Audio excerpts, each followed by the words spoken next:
Welcome to Healdish, the space where healing gets real and you don't have to have it all together to grow. Each week we explore the nervous system, emotional resilience, and the journey from surviving to thriving. You're not broken, you're healing, and you don't have to do it alone. This is Healdish. Let's begin. Happy Monday. Welcome to Healdish. It's so good to be here. I have taken the last couple of weeks off to reflect on some things, to kind of reboot, revamp, restore myself, kind of rejuvenate. And so I am back on this fine Monday evening. And so here I am. How is each and every one of you doing on Monday? And so tonight's episode is something that I believe can resonate with us all. And something that I think probably a lot of us have either still have, or we have endured something one or another. And it talks about anxiety is not a mental illness. It's your nervous system stuck in survival mode. And so how many of us walk around oblivious to exactly what anxiety is? We go to the doctors and the doctors turn around and tell us, oh, your anxiety is a mental health issue, when in fact it's really not. It's a nervous system issue. And so, as you know, Healdish is a real raw podcast where I bring truth. I bring neuroscience, neuroplasticity, neurogenesis, all of that stuff pertaining to real raw truth of surrounding mental health and trauma, the after effects of trauma. A lot of times how they correlate to each other, how they overlap, their symptoms overlap. And we talk about healing. We talk about strategies to get the trauma out of the cells, to get the trauma out of the body. And so that's what we do here at Healdish. And so as a trauma survivor, if you don't know me, my name, let me back up a second. As a trauma survivor, and my name is Gina. I am the founder of Healdish. And I'm also a certified neurotransformative practitioner. So I help my clients integrate things that have happened in their life and help them on this healing journey. I am also a certified therapeutic art practitioner. And so I use neurosomatic art, which is a therapeutic art that I created through God and things like that to kind of help us on this healing journey. So hi, Michael. So good to see you.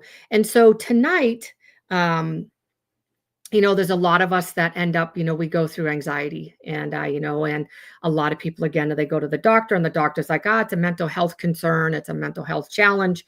We're going to give you some medicine, You notice that you take the medicine and within, a few months you feel okay. Well, then the symptoms start coming back. You start getting, the heart palpitations, and then you start getting that burst of anxiety, that burst of adrenaline, which is part of the anxiety. Your hands sweat, your vision kind of goes a little bit, and you're like, whoa, what's going on? This medication is supposed to help us. Well, come to find out, what ends up happening is that it ends up being a nervous system regulation issue. And so once you start getting your nervous system regulated, believe it or not, you can actually heal. And yes, I'm using the word heal from your anxiety. You can heal from your emotional dysregulation that is caused by a dysregulated nervous system. So there's so many things that you need to look into and kind of do your own research. I know that doctors, doctors are doctors. Sometimes they're like, they're not trauma informed. They don't know the neuroscience, a lot of the stuff that's coming out. And so I follow some world-renowned doctors that they're having breakthroughs with neuroscience and really gathering a lot of resources and a lot of research coming into what neuroscience is. Neuroplasticity, neurogenesis. How do you get the trapped trauma out of the body? How does that correlate with anxiety? Well, anxiety, is fear, but anxiety can, also be a lot of other things. Not only do you see the physical, but you don't really see the physiological changes, the heart beating really fast, the changing in your pupils dilating, you're sweating, those types of things, the jitteriness. Those are types of things jaw clenching, your shoulders clear up to here, unless somebody really knows. And so those are all, attributes and things that people with anxiety will do. And let me rephrase that. That is what people will do with a nervous system dysregulation, is all of those things and things like that. And so then we start spewing at the mouth. We start yelling and screaming. We have emotional dysregulation. We become angry, and then we don't know why we're angry, or we become triggered and activated, and then we're trying to figure out why. And so let me kind of tell you what ends up happening. It becomes a war between your sympathetic nervous system, your vagus nerve, and your prefrontal cortex. All three things we've talked about before. But what happens is when there's a war between them, so what's happening is your prefrontal cortex is the logical one, and the prefrontal cortex is like, yeah, we're fine. And he wants to plan, reason, and make sense of things. Well, then all of a sudden it's like your body feels safe for a minute, and then your body's like, nope, I don't feel safe. And so then all of a sudden that's when activation starts, and that's when the fear starts happening. Oh my goodness, there's a threat, there's danger, there's fear. Oh my goodness, what's happening? So then that's where the war starts happening in your body, in your brain. And it's like, holy smokes, what's going on? And so again, your prefrontal cortex is the logical one. He's like the guy that's saying, hey, we're all fine here, because he wants to plan, reason, and make sense of everything that's going on. Well, then you have your sympathetic nervous system, and that is your flight chaos. So you're running into fight or flight. And that guy is like, holy crap, we're dying. And anytime something bad happens, it automatically shifts back to the old. So old pain. So it goes back. It's the memory. So remember, the body keeps the score. So it goes back to the memory of things. Then you have your vagus nerve, and that's the peacekeeper. So the vagus nerve runs from the base of your neck all the way down.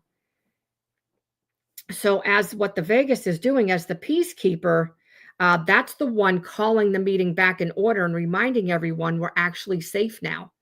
Well, if all of this isn't regulated, and your vagus nerve is not regulated, guess what's going to happen? You're going to continuously stay in this. You're going to continuously staying. So what the problem is most of us, we're trying to think our way out of stress with our sympathetic nervous system fighting fires.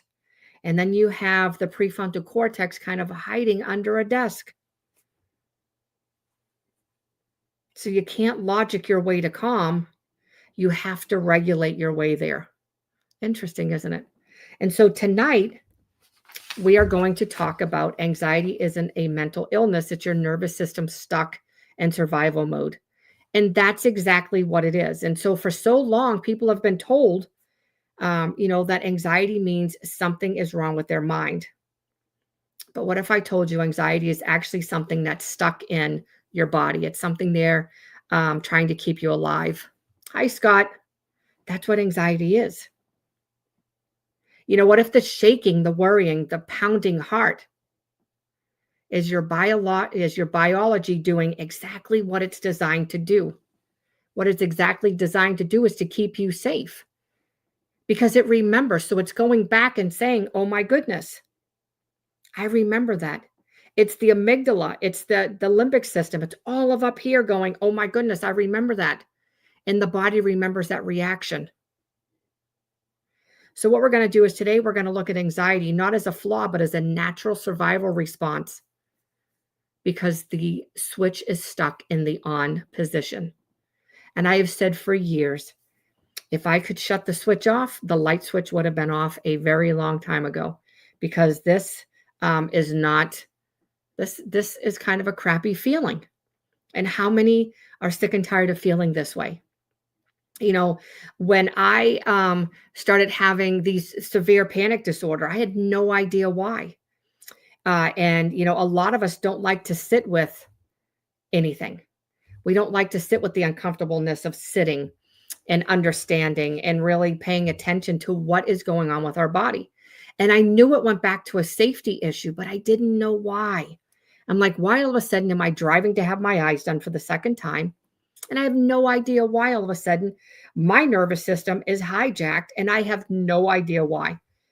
It took me a little while, as it's been off and on some minor issues with my eyes, and so since May, and so I was healed of that in September, but those were from what was that, May, June, July, or what was that, 3 months, 3 or 4 months. That was hell for me.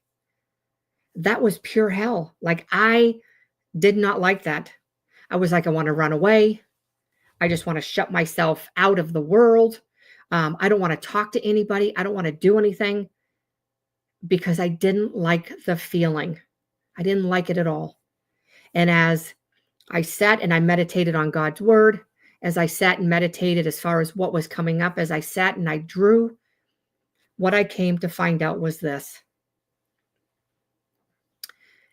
It goes back to a safety issue.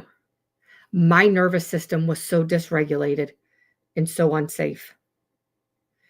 When you go and you have surgery and you are a trauma survivor, this is what happened to me. Because I was never in control when my trauma happened to me, when the things that happened to me, I was never in control. People were always bigger than me. They bullied me, things like that. And so I was never in control. So when I was put under, I wasn't really put under, but they give you that medication that's supposed to kind of make you feel kind of wonky in a way, or like I guess it's like that twilight sleep, I think they call it. But it didn't work for me. And so I knew everything the doctor was doing, but I laid there not being able to move, but I could hear and I could see a little bit of what he was doing in my eye. But it brought me back to an unsafety part of my life where I had to sit there and endure the things that I had to do or had to go through. I mean, not do, but I had to endure horrific things in my life. Not saying that was what the doctor was going to do to me. But if anything were to ever happen, I was not in control to get up off that table.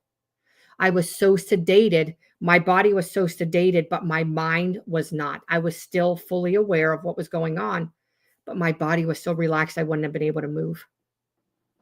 And I would have never been able to discover that and understand why that happened if I wasn't in a safe space to sit with my own feelings, my own thoughts, in my own dysregulation to understand exactly what was going on with me. So now when I go to the doctor, I still have that same feeling like I'm going to vomit, that same feeling of, oh, I don't like this. But you know what? I tell myself I'm safe. I'm okay. I can run if I need to. Like, yeah, I'll run. I'll kick you and do what I need to do, and I can leave. But in the midst of the moment, when you're in some sort of surgery and you really feel like you are not able to do anything for yourself to save yourself, that's when that happened. And so I was like, oh, so that went back to severe panic. Sorry, my hair is driving me bananas. So severe panic is a severe form of anxiety. But my nervous system was so dysregulated. I was just like, oh, this is just panic. This is that. I didn't really understand. I mean, I knew it was my nervous system was dysregulated. I just didn't know why, because I'd been doing so good for so long. And so I was so glad, so proud of myself that I was able to understand exactly what was going on, give myself grace, sit with it, and learn to acknowledge. Hi, Dave. Learn to acknowledge what was going on, understand, give myself grace, and say, okay, we're going to work through this. We're going to build that safety back up. We're going to get your nervous system to where it needs to be. And we're going to conquer this just like we conquered everything else that you've been through. And that's what I'm doing. And I had setbacks here and there and things like that, just like everybody else. But I'm plugging through. I keep going one foot in front of the other, one foot in front of the other. And so I'm hoping that after this episode, you'll walk away with more compassion for yourself and more confidence in your ability to regulate your nervous system. That's what I'm hoping for. And so let's talk about what anxiety really is, the nervous system view, coming kind of from a neuroscience perspective. And so the brain has one priority, and that's to keep you alive. And to do that, your nervous system constantly scans for danger through a process called neuroception. And so this happens below the conscious awareness. So, kind of like what we were just talking about in the beginning. So, when your nervous system thinks there's a threat, even if your mind disagrees, it activates the sympathetic nervous system. And so, what happens is adrenaline's released, you have an increased heart rate, shallow breathing, muscle tension, and hyper awareness of your surroundings. How many have had that happened in the past? Do you know what that's called? Fight or flight. Not mental illness, but survival mode. That's exactly what it is. In the right circumstances, that state is life saving. The problem? Do we know the problem? For many trauma survivors or chronic stress survivors, the body doesn't have an off switch. So we're kind of stuck there until somebody like myself, you come across the video, and then you start realizing, oh my goodness, this is what anxiety is. And so it keeps treating people every day like an emergency. And so when you continuously have that ongoing activation, it's constant, all of the things that we named, that's what we call anxiety, because there is no neuroscience behind it. So they're like, hey, what's going on? Why is this? Why am I feeling this way? And things like that. And so, when you're ruminating, and you're going around, that's what we call anxiety. So when survival becomes the default setting, why does this system get stuck? So think about it. Earlier chronic stress rewires the brain to expect danger. So when we have stress situations, we're in these stressful situations, what ends up happening? Our brain rewires to expect danger. And if you're not rewiring your brain for safety, you're going to continue to live in this activation state of a dysregulated nervous system. Think about it. So the amygdala becomes activated, constantly setting off alarms. So that's where your fight or flight is. Do you like being in fight or flight? I know I don't. I literally shifted from fight to flight. I literally hate it. I hate it.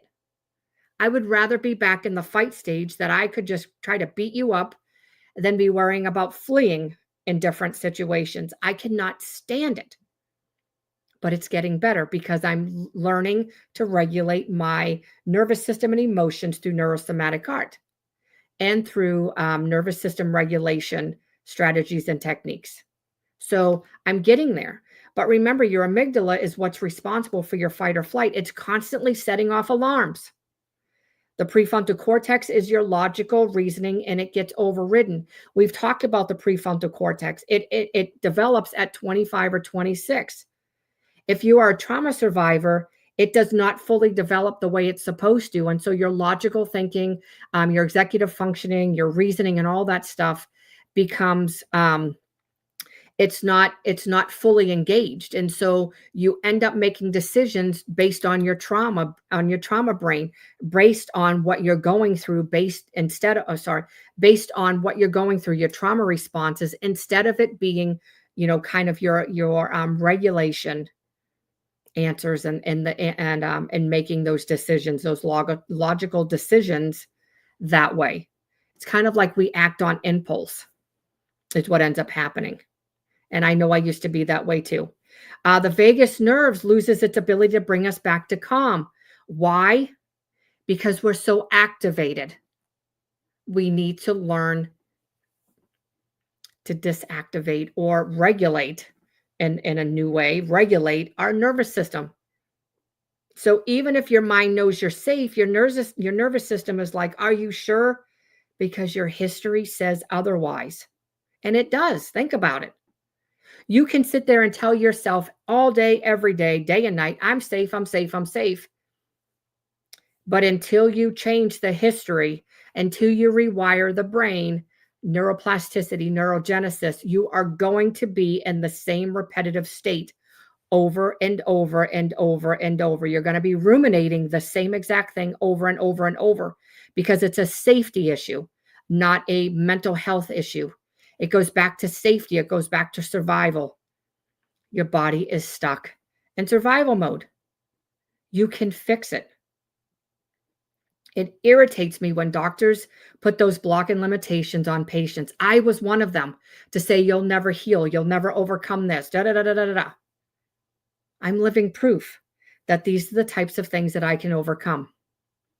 You can overcome them as well. So many challenges in my life that I am overcoming. I'm a cycle breaker. So many things that we're doing in our life. Got to give yourself grace, got to give yourself credit.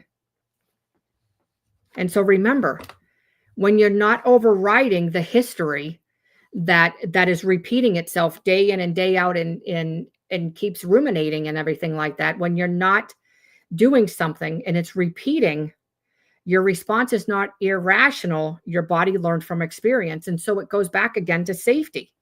And so it's safer to be anxious than to be caught off guard again. Think about it. So when you're already anxious, you're not caught off guard. You're already in that fight or flight stage. So if something happens, you can already start fleeing. So this is intelligence, not disorder. So you can flee, you can fight, you can whatever. Your adrenaline's already dumping. Now you have cortisol. And now you're like, whoa, what's going on? You get it? Are you understanding? A lot of what we go through goes back to safety. It goes back to survival. It goes back to a nervous system dysregulation. Then on top of that, then you have emotional dysregulation, and they go hand in hand. Because when your nervous system is dysregulated, you are going to say and do things and probably feel things that are not what you normally would feel. You will probably say things that you normally would not say when you are emotionally dysregulated. So let's go through the common anxiety symptoms and then interpret each and every one of them, because I think, again, that this is really important for going and looking at the symptom and then looking at the survival purpose. And I really think that doing this hopefully will start having you help you understand, when you are stuck in survival, how this all plays. It all plays with your amygdala, your sympathetic nervous system, your prefrontal cortex, your vagus nerve. It all works together. So you have to work on everything. And that's why I love using the neurosomatic art, because it works on everything and things like that. And so, that's what's working for me. Maybe that's not going to work for you, but that's what works for me. And so racing heart, what it's doing is it's pumping the blood for escape. That's the survival purpose of it. So what you're getting a racing heart, pumping blood for escape so you can flee. Oh, sorry, my nose is itchy again. Oh, sorry. Rapid breathing. Increase oxygen intake so you can have enough oxygen to run. Sweaty palms. Grip surfaces better. Have you ever thought about that? That's a new one for me. It's actually pretty interesting. I didn't know that before. Isn't that pretty interesting? So you can grip surfaces better and get out of dodge. Tense muscles, prepare to fight. Think about it. When your muscles are tense, you can probably beat up someone. And then you're going to be like, whoa, wait a minute. Now I'm exhausted. Now my muscles hurt. So think about this. This is going to take me back to something else really quick. That I want to say this because I'm not a medical doctor. I can't, diagnose, treat, cure, do medication or anything like that. But through my research, what I have found when it comes to tense muscles, what I have found is there is a huge correlation between trauma and lupus and fibromyalgia or any other nerve disorders out there. What happens is we live in this tense state of survival.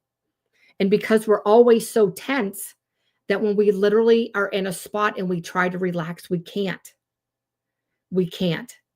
And then what ends up happening is that we stay so tense that our muscles, joints, ligaments, all of those things stay so tense that they don't know how to relax. And so when you start relaxing, your muscles don't know how. And so they start doing this. This is what they start doing. And so they don't know how to relax. As they try to relax, they're doing this because they're waking up and they don't know how. So It's causing you a bunch of pain, sometimes severe pain. And I know that feels like because my body is gets to be super sore as well. And it's because for years I lived in a dysregulated state.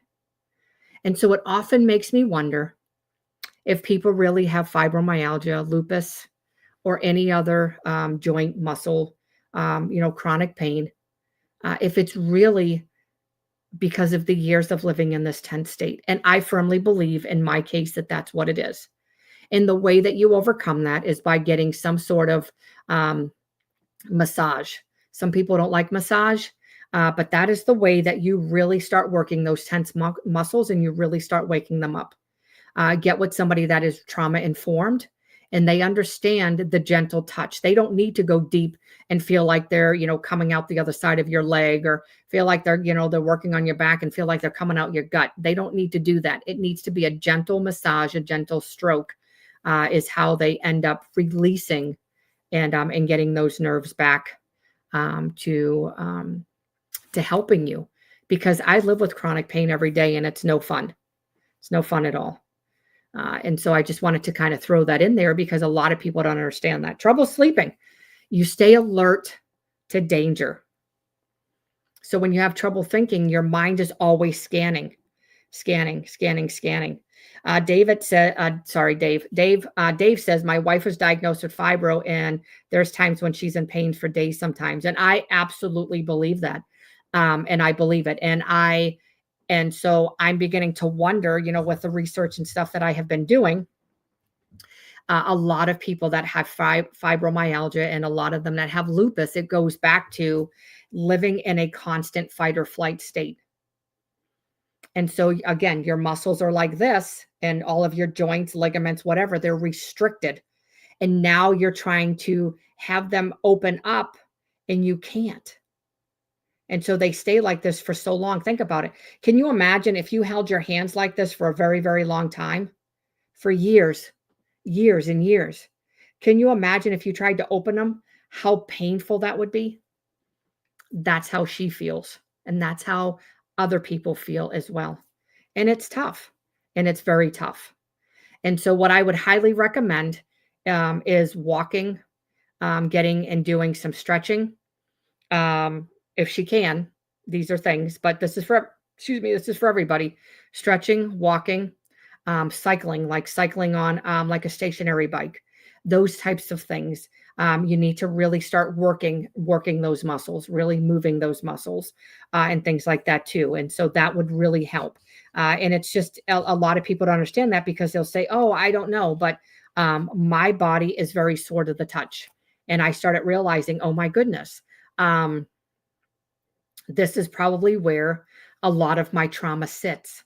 And so I have been on, on the hunt to try to find a massage therapist that does gentle massage in a trauma-informed way that, she's not trying to, again, poke out the other side of my leg or, or my gut or anything like that, because that's not good for me. And so when I went to a ladies multiplication empowerment thing on brunch on Saturday, and I happened to meet a gal, and so we'll see what happens. And there were some cyclists that do. The one is opening a gym, the other one is actually opening up a stationary bike fitness in her garage. That God, it was all Christian women, and the things that God is doing in our lives, and it was amazing. And I thought, that would be good, but I'm not into cycling, and so maybe somebody else is. And stuff like that. And that would be, amazing. And so, we'll see. They live probably about 25 minutes from me. And so with the kids, it just makes it hard. But you have to think of self-care. You have to think of yourself, some of the things that you can do.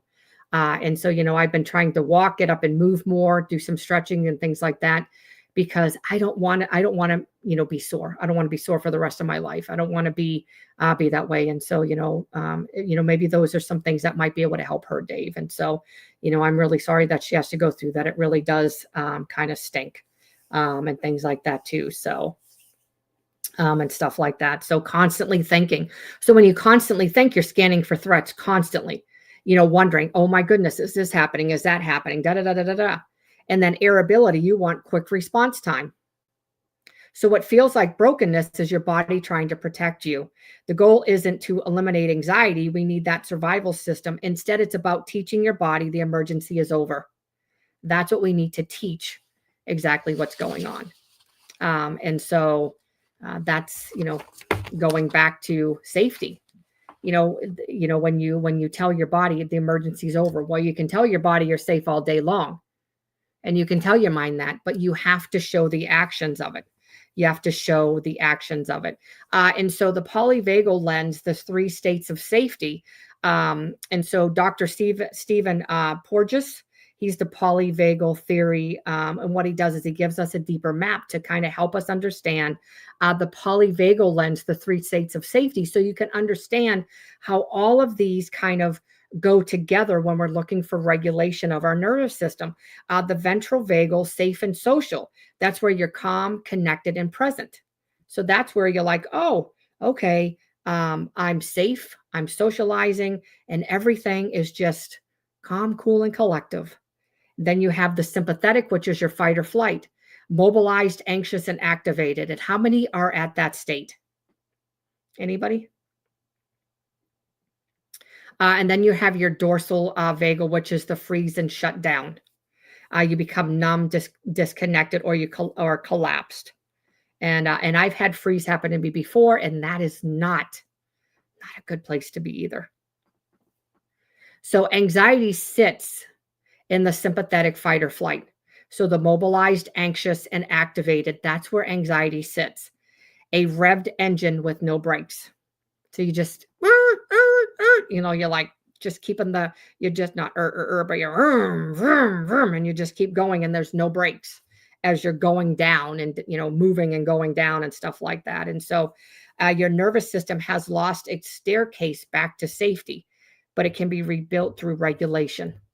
And so one of the things I do want to teach you, let me teach you one of the things, now that you can do if you notice that if you notice that your anxiety is starting to flare up.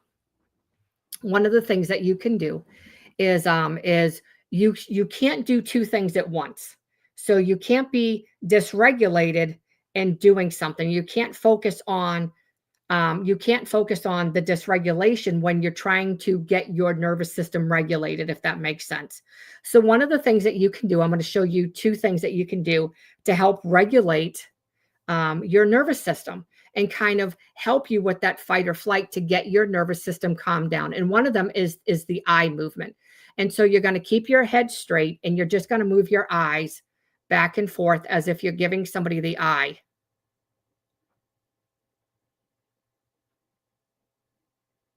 And as you're going back and forth and doing that with your eyes, your brain starts focusing and concentrating on the movement of your eye. Hence, it starts activating your vagus nerve, hence starts activating your parasympathetic nervous system, which is your rest and digest, which is your calming portion of it.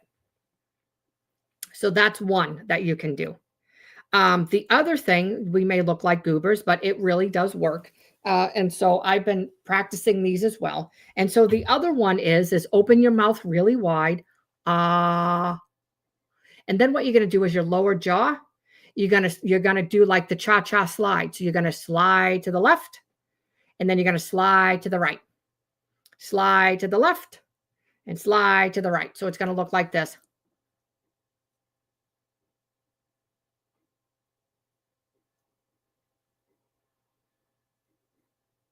And so what that's doing is I know I look like a goober, and that's all right. So what we're doing is when you are in an activated state, a lot of people clench down on their jaw. And so your jaw holds a lot of memory, a lot of it. And so what we do is by doing that, we are slowly releasing all of that tension. We're slowly releasing all of that built up tension, all of that, the history that is within our jaw. Then what you'll do is you will put your neck down, kind of touch your chest, and then swing your head all the way around. Do a big O. And you'll do that. And when you do this, what ends up happening is that again, I got to stop because I'll end up getting dizzy. So what that does is you can't be in activation and regulation at the same time. So what it does is your brain starts saying, "Oh, I'm safe. I can regulate now. There's no threat." And so try it. It really does work. Another thing that you can do is right here on your sternum, right here in between, you can start tapping. Not hard, like you're going to beat yourself up, but you can start tapping. Let me move back a little bit more so you can see me. Right here, and just start tapping. And just doing this. Boop, boop, boop, boop, boop, boop, boop, boop. And just do that. And that helps as well. Is it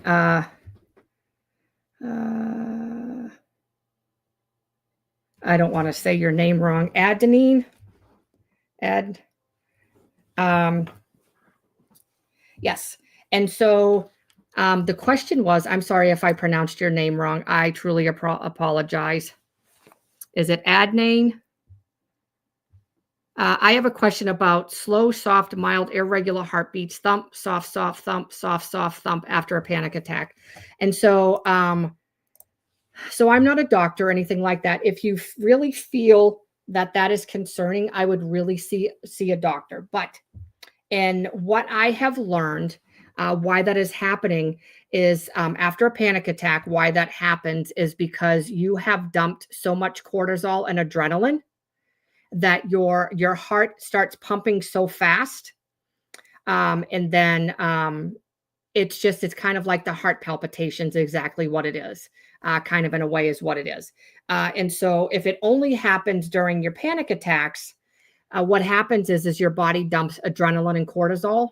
And so those shoot you up for fight or flight. And so all of a sudden you're trying to relax after a panic attack and you still have that adrenaline and that cortisol pumping through your body. Your heartbeat is going to pump that way for a little while. Now, when you go to sleep and it's happening, let me ask you this, and you don't have to answer this here. This is just something for you to reflect on. A lot of people have trouble sleeping. A lot of people notice when they go to sleep that their heart, they'll be able to hear their heartbeat. It'll go exactly what you said, thump, soft, soft, thump, soft, soft, thump, ba-da-da. What ends up happening is either you are super relaxed that you're hearing your heartbeat, or you may have had trauma happened at night. So your trauma may have happened at night, hence why this happened. So it kind of puts you in a dysregulated state. Another thing I would really pay attention to is, what are you watching before bed? What are you watching before bed? What are you listening to before bed? Sometimes we don't understand that our trauma plays a role in the way that we sleep, and what we watch, what we listen to, really plays a factor in our sleeping and things like that too. I can always tell if I am, if depending on what I'm watching, and then I go to sleep, that's what happens to me. Not saying that that is what's happening, and things like that too. But if this is something that happens, is it happening all the time, or is it happening just during your panic attacks? See, mine, let me go back and just kind of, share a little bit, but a lot of them, my regulars and stuff know this, but when I started having panic attacks back in May, it was every day. I'd be sitting on the couch, relaxed as can be, and all of a sudden you could see my heart beating out of my chest. You could literally see my shirt moving. And I was like, this is ridiculous. Like, I'm sitting here relaxed. I can't figure out what's going on. And so I finally ended up going to the hospital, and my blood pressure was like sky high. But she said, she said it must be anxiety, panic, or something like that, because all of my tests came back okay. I have never went and seen a cardiologist because now I know what it is. And I'm just learned to do the regulation, the regulation strategies like the ones that I just showed you to help me calm myself down. I do therapeutic art. And so that's another thing that calms me down.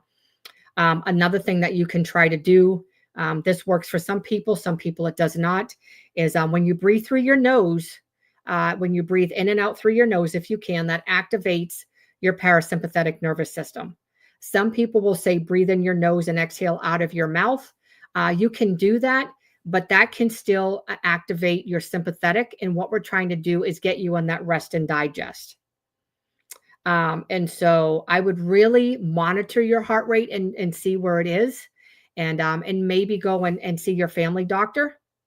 If it's only happening when there's a panic attack, then what I'm thinking could be is that it's just from the cortisol and the adrenaline dumping, and that's exactly, it's just kind of the overflow of that with your heart rate, trying to pump it out of there because it's getting you ready for fight or flight. It's getting you ready for that threat is what it is. And when you can tell your brain and start showing your body that you're safe, your heart rate will start slowing down more for you. So hopefully that helps. So let's talk about, can your brain rewire? And we already know it can, because that I'm proof you can. Neuroplasticity and healing. And so neuroplasticity, when the nervous system, so what your nervous system learned in survival, which is history, it can unlearn in safety.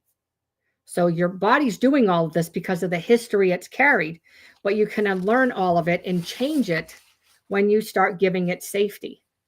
So every time you calm your body after a anxiety response or panic response, you're teaching your nervous system this situation is not dangerous. It's not quick, it's not linear, but it's possible. I am living proof. I'm living proof. And so you have to go back and say this situation is not dangerous.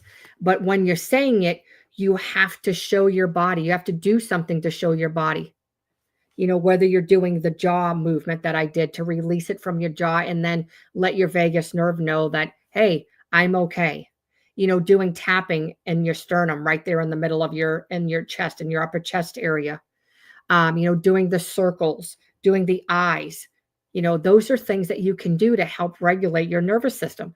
As soon as you start feeling the physical symptoms and the physiological symptoms of your panic or anxiety, you should automatically activate to do one of these things that I just showed you.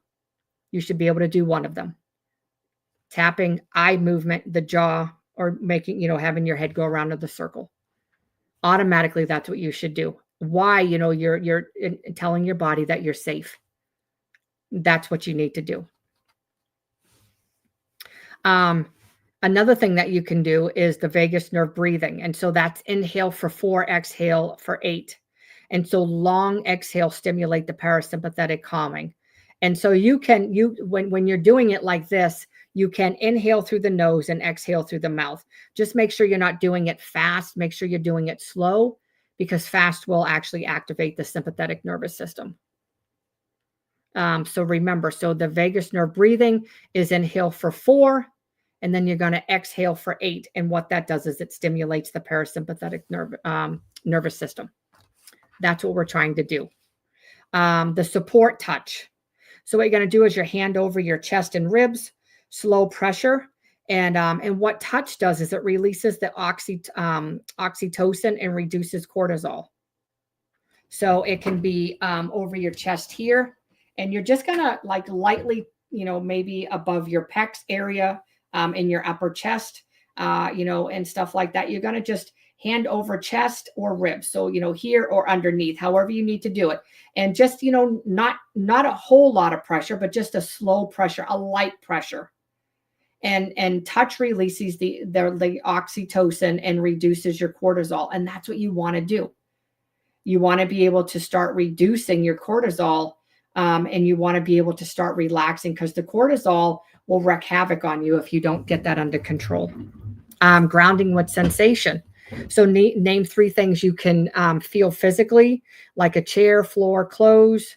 And every time you practice these, you add safety reps to your nervous system. So it's It's about safety. It's about showing your body you're safe. It's about getting your vagus nerve safe and saying, okay, I'm safe, fellas. It's, you have to feel it. So, um, and then what I want you to do is a lot of times, excuse me, we don't like to sit um, with the uncomfortableness of things. But what I want you to do is I want you to ask yourself next time it happens is what is my anxiety protecting me from?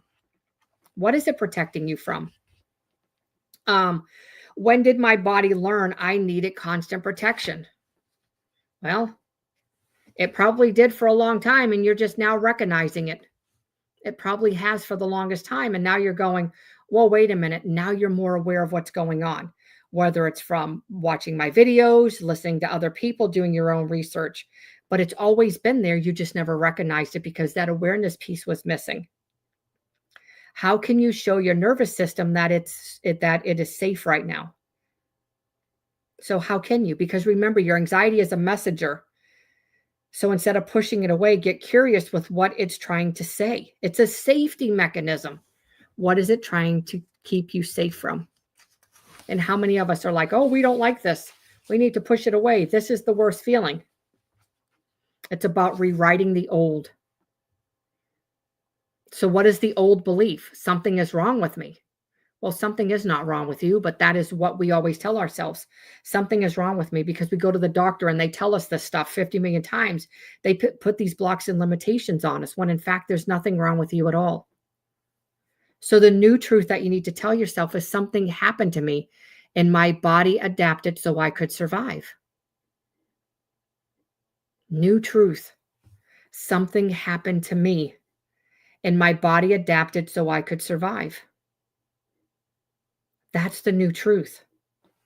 That's rewriting the old story. That's rewriting your new nervous system. That's overriding your old nervous system and giving you a new narrative. Something happened to me and my body adapted so I could survive. Your nervous system isn't malfunctioning, it's overachieving. So think about it. It's all about safety. It's keeping you safe. That's what it's doing. And so I highly recommend that you check in with yourself. I highly recommend that you sit with it. And I highly recommend you repeat the words to your system that something happened to me and my body adapted so I could survive. Those are powerful words, a new narrative to start sharing with your body. And what I want you to do is I want you to do it with compassion, use the regulation tools, but time.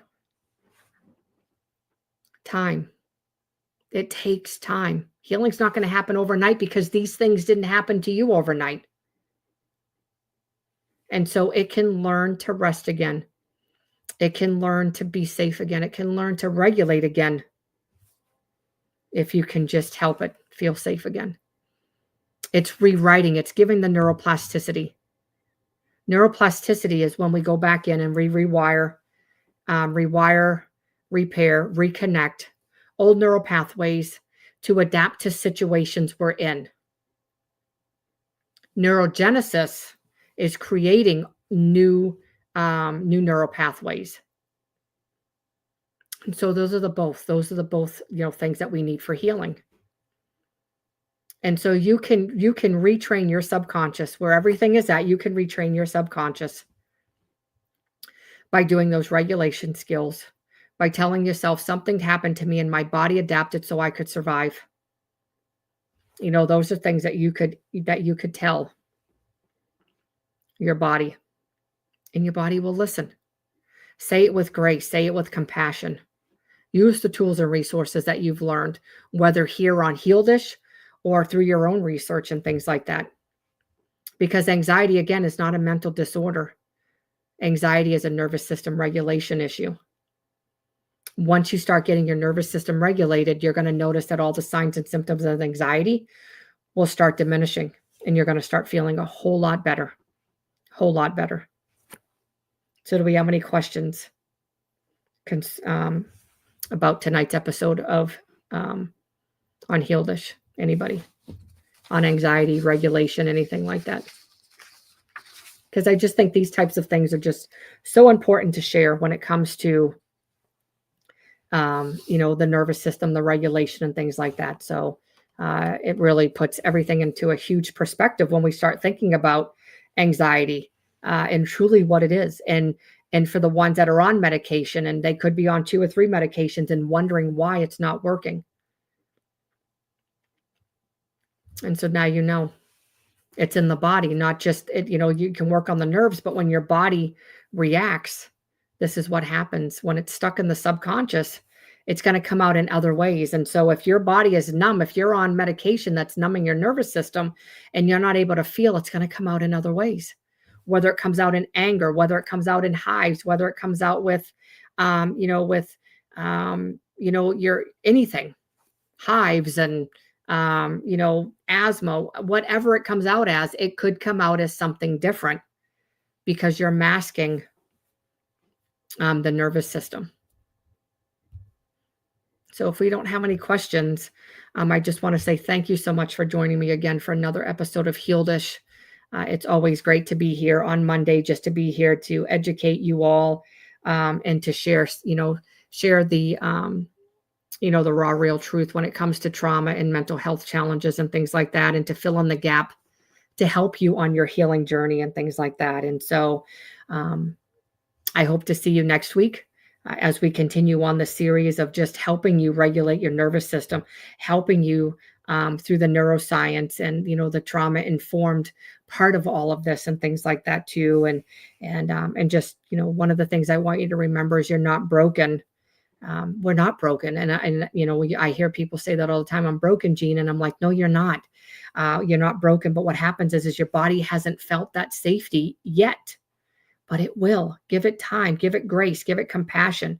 Use the tools or resources that you have learned, because you don't deserve to stay here. You deserve to flourish. You deserve to move on.